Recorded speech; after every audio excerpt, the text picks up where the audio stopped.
அமெரிக்கால எப்பயுமே இங்க ஸ்னோ வின்டர்ல காமன் தான் இல்லையா? ஸோ வீடு, வீதி எல்லா சைடுமே ஸ்னோ இருக்கும்.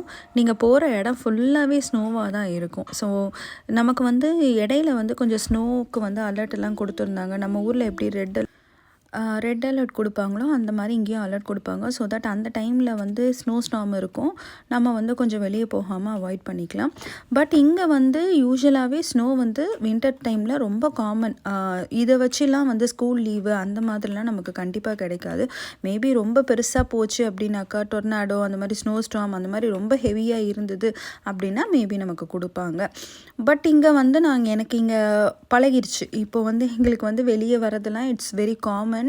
ஏன்னா எல்லாருக்குமே இது வந்து காமன் தான். ஸ்னோ எப்பயுமே இங்கே இருந்துகிட்டே தான் இருக்கும். வின்டர் அந்த 6 மந்த்ஸுக்கும் வந்து வீதியில் வந்து ஸ்னோ இருக்கும். பட் நம்ம கொஞ்சம் கேர்ஃபுல்லாக இருக்கணும். ஏன் அப்படின்னா இந்த ஸ்னோ வந்து நாளடைவில் இந்த ரோடில் நீங்கள் பார்க்குறப்ப தெரியும். ரோடில் வந்து என்னென்ன ஆகும்னா பிளாக் ஐஸாக மாறிடும். விச் மீன்ஸ் வந்து அந்த அந்த இது வந்து பதிஞ்சு வந்து என்ன ஆகும்னா ஐஸ் கட்டியாக மாறிடும்.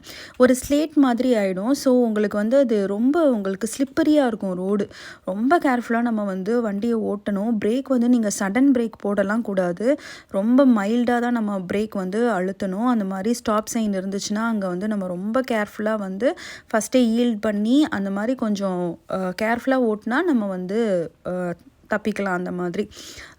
இருந்தாலும் இந்த பிகினர்ஸ் இந்த லேர்ன் பண்ணுறவங்க அவங்களாம் வந்து இந்த ஸ்னோ பீரியட் அந்த 6 மந்த்ஸுக்கு வந்து எனக்கு தெரிஞ்சு ஓட்டாமல் இருக்கிறதே நல்லது.